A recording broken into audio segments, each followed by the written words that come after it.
ओम सुमुखश्चैकदन्तश्च कपिलो गजकर्णकः लंबोदरश्च विकटो विघ्ननाशो विनायकः धूम्रकेतुर्गणाध्यक्षो भालचन्द्रो गजानना द्वादशेतानि नामानि या पठे शृणुयादपि विद्यारम्भे विवाहे च प्रवेशे निर्गमे तथा संग्रामे संकटे चैव विघ्नस्तस्य न जायते। नमस्कार, स्वागत है आपका आचार्य वाणी में। मैं आचार्य डॉक्टर विक्रमादित्य आपके साथ हूं। आज हम उपस्थित हैं आचार्य वाणी चैनल के माध्यम से धनु राशि वालों के लिए क्या कुछ परिवर्तन के योग बनने वाले हैं सूर्य की राशि परिवर्तन के अनुसार से। सूर्य का परिवर्तन जो होता है वो 30 दिन के लिए एक राशि में परिवर्तन होता है, और सूर्य का जो परिवर्तन मिथुन राशि में हुआ है वो क्या कुछ करने वाला है। देखिए, मिथुन राशि धनु राशि वालों को समझ लेना चाहिए कि आपके सप्तम भाव में सूर्य आ रहे हैं, और सप्तम भाव में सूर्य चलेंगे 30 दिन। जब 30 दिन ये सप्तम भाव में सूर्य चलेंगे, क्या कुछ करने वाले हैं आपके लिए। आपके सूर्य आपके भाग्योदय करने के योग बना सकते हैं, क्योंकि भाग्येश है सूर्य आपकी राशि के अनुसार से, और भाग्येश जब सम्मुख आ जाए तो बड़ा महत्वपूर्ण योग बनाता है। लेकिन कुछ परेशानी, देखिए हर चीज़ में पॉजिटिव भी होता है तो साथ साथ कुछ परेशानी करने के योग भी देता है, क्योंकि जब कोई जगह बनाता है तो साथ में आसपास के लोगों को भी कुछ अहित हो जाता है। जैसे कील अगर ठुकती है लकड़ी के अंदर तो जहाँ तो ग्रिप देती है, लेकिन उस लकड़ी का तो कुछ ना कुछ नुकसान करने के योग बना सकती है। तो हर एक्शन के साथ साथ कुछ ना कुछ उसका प्रभाव भी उत्पन्न होता है, उसका रिएक्शन भी उत्पन्न होता है। तो समझ लें धनु राशि वालों, आपकी राशि के अनुसार से क्या कुछ होने के योग दिखाई देते हैं। ग्रहों के दृष्टिकोण से आपके लिए ये समय, जो लोग फिलोसफिकल, आप थोड़े फिलोसफिकल ज़्यादा हो सकते हैं, और विशेष तौर पर शिक्षा का लाभ प्राप्त करने के योग बन सकते हैं। जो बच्चे पढ़ाई कर रहे हैं उनके लिए तो समय बिल्कुल अच्छा दिखाई देता है, और विशेष तौर पर आपका रुझान जो है वो फिलोसफिकल टच की तरफ ज़्यादा बढ़ सकता है, ऐसा योग भी बनता दिखाई दे रहा है। लेकिन ये समय आपके जीवन साथी के लिए थोड़ा भारी दिखाई देता है, तो आपको सावधानी के साथ कार्य करने की ज़रूरत है। उनका स्वास्थ्य का ध्यान रखने की ज़रूरत है, साथ साथ अपने स्वास्थ्य का भी ध्यान रखने की ज़रूरत है।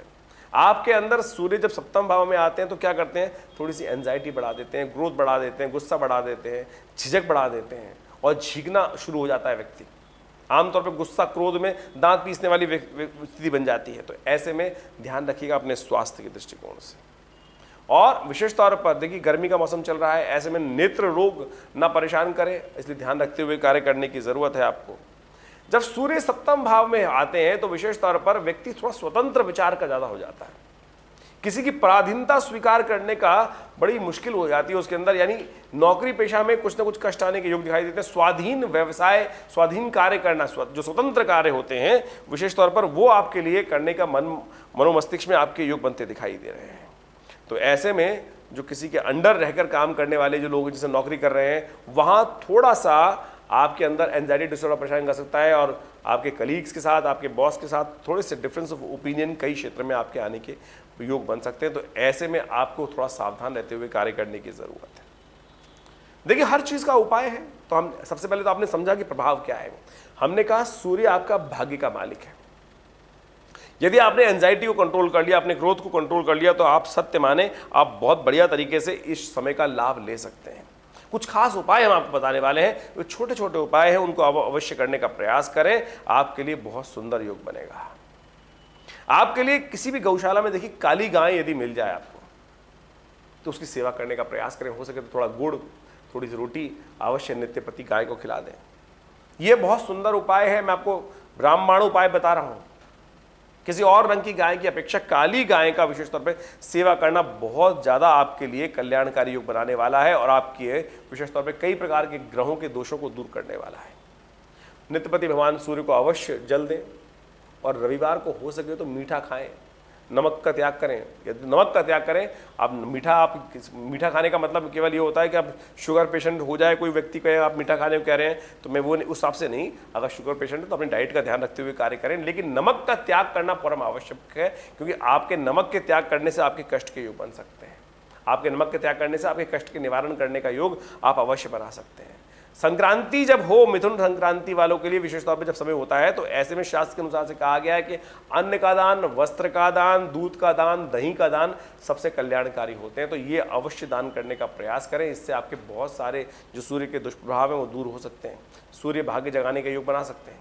लेकिन आपको ध्यान रखना है, जो हमने आपको छोटी सी बात बताई है, अपने जीवन साथी के संबंध में उनके स्वास्थ्य पर उनके लिए थोड़ा सा भारी दिखाई देता है।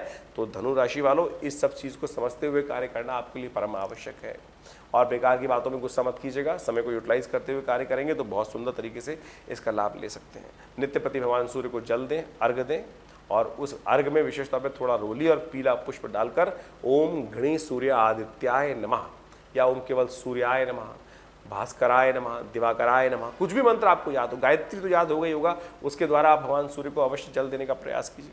देखिए परिवर्तन का योग बनेगा, आपके लिए समय पॉजिटिव हो सकता है। जिन जिन क्षेत्रों में पॉजिटिव है हमने आपको बताया है, और उन क्षेत्रों में उसके अनुसार से परिवर्तन करते हुए काम करें, आपके लिए बहुत सुंदर योग बना सकते हैं। खासतौर पर जीवन साथी, जो लोग वैवाहिक योग हैं उनके लिए हमने खास बताया है कि अपने जीवन साथी के निमित्त आप एक काम करें, उसके लिए उपाय बता देते हैं आपको। तो काली मिर्च के द्वारा महामृत्युंजय मंत्र का थोड़ा यज्ञ कर लें।